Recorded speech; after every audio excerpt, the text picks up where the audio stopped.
Assalamualaikum warahmatullahi wabarakatuh. Perkenalkan, nama saya Afifah Salma. Saya berasal dari kelompok 1. Terlebih dahulu saya akan memperkenalkan nama kelompok 1. Yang pertama, saya sendiri Afifah Salma. Yang kedua, Dina Alfiola. Yang ketiga, Dinda Dwi Putri. Yang keempat, Dwiyana Isdayanto. Dan yang kelima, Alif Rahman. Baiklah, kami akan mempresentasikan diskusi kelompok kami yang berjudul Data dan Pengolahan Data. Materi pertama, saya sendiri yang akan menyampaikannya. Pengertian data dan pengolahan data menurut para ahli. Yang pertama, Jogianto HM 2012. Pengolahan data adalah manipulasi data-data ke dalam bentuk yang lebih berguna. Yang kedua, Dzako 2007. Data merupakan atau fakta bagian dari fakta yang mengandung arti yang dihubungkan dengan kenyataan yang dapat digambarkan dengan simbol, angka, huruf, dan sebagainya. Selanjutnya, data adalah catatan atas kumpulan fakta. Data merupakan jamak dari datum, berasal dari bahasa Latin yang berarti sesuatu yang diberikan. Syarat data yang baik. Yang pertama, objektif, yang berarti bahwa data yang ditampilkan harus sesuai dengan keadaan yang sebenarnya. Yang kedua, representatif, yang berarti bahwa data yang tersedia harus mewakili objek yang diamati. Yang ketiga, kesalahan baku atau standar error kecil. Data yang diperoleh dari hasil survei biasanya memiliki kesalahan baku, baik yang diperoleh dari sampling error maupun non-sampling error. Yang keempat, tepat waktu. Terkadang kita membutuhkan data yang paling up-to-date untuk mengambil suatu keputusan. Dan yang kelima, relevan, yang berarti bahwa data yang dikumpulkan harus relevan dengan masalah yang akan dipecahkan. Baiklah, materi selanjutnya akan disampaikan oleh Dina. Kepada Dina, disilahkan. Assalamualaikum warahmatullahi wabarakatuh. Baiklah, saya Dina Alfiola, NPM 19090071. Saya akan menjelaskan sedikit tentang kegunaan data. Pada dasarnya, data digunakan sebagai alat bantu untuk mengambil keputusan. Dengan metode statistika, kita dapat melakukan peramalan masa akan datang dengan menggunakan data yang lebih lengkap. Sebagai contohnya, pemerintah harus mengetahui data produksi beras dalam negeri, stok beras, jumlah penduduk, dan konsumsi beras per kapita untuk dijadikan dasar pengambilan keputusan, seperti seberapa besar jumlah beras yang akan diimpor, atau keputusan bahwa negara tidak perlu melakukan impor beras. Selanjutnya ada pengumpulan data. Pengumpulan data ini merupakan teknik atau cara yang dilakukan oleh peneliti untuk mengumpulkan data-data mereka. Metode ini dapat digunakan secara sendiri-sendiri, namun dapat pula digunakan dengan menggabungkan dua metode atau lebih. Beberapa metode pengumpulan data seperti yang pertama itu ada wawancara, dan wawancara itu terbagi dua, wawancara terstruktur dan tidak terstruktur. Dalam wawancara terstruktur, peneliti telah mengetahui apa saja yang ingin digali dari narasumber, dan peneliti juga telah menyiapkan pertanyaan secara sistematis. Sedangkan wawancara tidak terstruktur merupakan wawancara bebas. Peneliti tidak menanyakan pertanyaan-pertanyaan spesifik, namun peneliti hanya menanyakan pertanyaan-pertanyaan penting saja. Yang kedua yaitu ada metode observasi. Metode pengumpulan data observasi tidak hanya mengukur sikap dari responden saja, namun juga dapat digunakan untuk merekam berbagai fenomena yang terjadi. Teknik pengumpulan data ini cocok digunakan oleh peneliti untuk mempelajari perilaku manusia. Metode observasi terbagi menjadi dua. Yang pertama yaitu ada participan observation, maksudnya yaitu peneliti terlibat langsung dalam kegiatan sehari-hari, sedangkan non-participan observation, penelitinya tidak ikut secara langsung dalam kegiatan apa saja yang sedang diamati. Dan selanjutnya yang ketiga yaitu ada angket.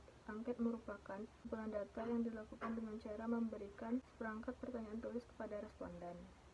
dan angket terbagi menjadi dua, yaitu angket terbuka dan angket tertutup. Angket terbuka merupakan angket yang memberikan kebebasan kepada objek penelitian untuk menjawab.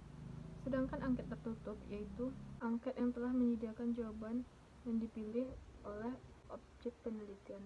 Dan yang terakhir yaitu ada metode studi dokumen. Metode ini merupakan pengumpulan data yang tidak ditujukan langsung kepada objek penelitian. Metode studi dokumen dibagi menjadi dua. Yang pertama yaitu metode studi dokumen primer. Dokumen yang ditulis langsung oleh orang yang mengalami suatu peristiwa, misalnya itu metode studi dokumen primer. Dokumen yang ditulis langsung oleh orang yang mengalami suatu peristiwa, misalnya autobiografi. Dan yang kedua yaitu dokumen sekunder. Dokumen yang ditulis berdasarkan oleh laporan atau cerita orang lain, misalkan itu seperti biografi. Terima kasih kepada Dina. Materi selanjutnya akan disampaikan oleh Dinda Dwi Putri. Baiklah, saya akan menjelaskan mengenai klasifikasi data. Klasifikasi data yang pertama yaitu klasifikasi data menurut jenis data. Klasifikasi menurut jenis data dibagi menjadi dua. Yang pertama yaitu data hitung. Data hitung adalah hasil perhitungan atau jumlah tertentu. Contohnya seperti mencatat jumlah mahasiswa yang ada di kelas. Yang kedua yaitu data ukur. Data ukur adalah data yang menunjukkan ukuran mengenai nilai sesuatu. Contohnya, nilai yang diberikan dosen kepada mahasiswanya. Selanjutnya yaitu klasifikasi data menurut sifat. Klasifikasi data menurut sifat juga dibagi menjadi dua. Yang pertama yaitu data kuantitatif. Data kuantitatif adalah data yang digunakan yang digunakan dalam penggolongan hubungannya dengan penjumlahan atau yang bersifat dengan angka-angka. Selanjutnya yaitu data kualitatif. Data kualitatif yaitu data mengenai penggolongan dalam hubungan dengan kualitas atau sifat tertentu. Selanjutnya, klasifikasi data menurut sumber data. Yang pertama, data internal. Data internal yaitu data asli, yang artinya data yang digunakan sebagai hasil observasi yang dilakukan sendiri, bukan dengan hasil orang lain. Yang kedua yaitu data eksternal. Data eksternal adalah data hasil observasi orang lain yang baru saja diperoleh untuk digunakan sebagai keperluan dalam berbentuk data. Sekian, terima kasih. Assalamualaikum warahmatullahi wabarakatuh. Terima kasih kepada Dinda. Materi selanjutnya akan disampaikan oleh Duyana. Kepada Duyana disilakan. Assalamualaikum warahmatullahi wabarakatuh. Saya Duyana Isayanto akan menjelaskan tentang skala pengukuran data. 1. Skala nominal. Skala nominal adalah skala yang hanya mendasarkan pada pengelompokan atau pengategorian peristiwa atau fakta, dan apabila menggunakan notasi angka, hal itu sama sekali tidak menunjukkan perbedaan kuantitatif, melainkan hanya menunjukkan perbedaan kualitatif saja. Ciri-cirinya, hasil perhitungan tidak dijumpai bilangan pecahan, 2 angka yang tertera hanya label saja, 3 tidak mempunyai urutan atau ranking, dan 4 tidak mempunyai ukuran baru, 5 tidak mempunyai nol mutlak, dan 6 tes statistik yang digunakan adalah statistik non-parametrik. 2. Skala ordinal. Skala ordinal adalah pengukuran di mana skala yang dipergunakan disusun berdasarkan atas jenjang dalam atribut tertentu, sehingga penyusunannya disusun secara terurut dari yang terendah sampai yang tertinggi menurut suatu ciri tertentu. Namun, antara urutan ranking yang satu dengan yang lainnya tidak mempunyai jarak yang sama. Ciri-cirinya, kategori data bersifat saling memisah, 2 kategori data mempunyai aturan yang logis, dan 3 kategori data ditentukan skalanya berdasarkan jumlah karakteristik khusus yang dimilikinya. Sekian dari saya. Assalamualaikum warahmatullahi wabarakatuh. Terima kasih kepada Duyana. Materi selanjutnya akan disampaikan oleh Alif. Assalamualaikum warahmatullahi wabarakatuh. Perkenalkan, nama saya Alif Rahman, perwakilan dari kelompok 1 dengan nomor MPM 19090062. Baiklah, saya akan melanjutkan materi dari kelompok kami, yaitu skala interval dan skala ratio. Skala interval adalah skala pengukuran di mana jarak suatu tingkat dengan tingkat lainnya dianggap sama. Oleh karena itu, skala interval dapat juga disebut skala unit yang sama, atau nama lainnya equal unit scale. Adapun ciri-ciri dari skala interval yaitu ada 5. 1. Kategori data bersifat yang saling memisah. Kedua, kategori data bersifat logis. Ketiga, kategori data ditentukan skalanya berdasarkan jumlah karakteristik khusus yang dimilikinya.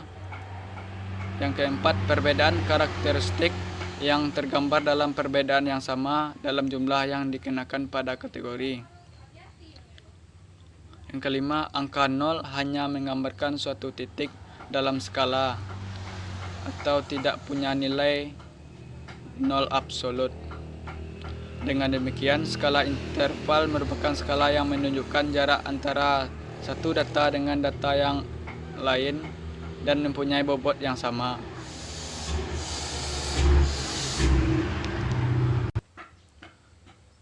Kedua, skala ratio. Skala ratio merupakan skala pengukuran yang mempunyai nilai 0 mutlak dan mempunyai jarak yang sama. Skala interval yang benar-benar memiliki nilai 0 mutlak disebut skala rasio. Demikian skala rasio menunjukkan jenis pengukuran yang sangat jelas dan akurat atau disebut dengan precis. Adapun ciri-ciri dari skala ratio yaitu sebagai berikut. A. Kategori data bersifat saling memisah. B. Kategori data mempunyai aturan yang logis. C. Kategori data ditentukan skalanya berdasarkan jumlah karakteristik khusus yang dimilikinya. D. Perbedaan karakteristik yang sama tergambar dalam perbedaan yang sama dalam jumlah yang dikenakan pada kategori. 5. Atau E. Angka 0 menggambarkan suatu titik dalam skala yang menunjukkan ketiadaan karakteristik atau punya nilai 0 absolut. Itulah materi dari kelompok kami. Baiklah, selanjutnya saya kembalikan kepada moderator. Assalamualaikum warahmatullahi wabarakatuh. Terima kasih kepada Alif.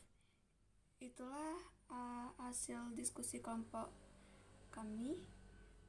Kalau ada kata yang salah, mohon dimaafkan. Saya sudahi dengan wassalamualaikum warahmatullahi wabarakatuh.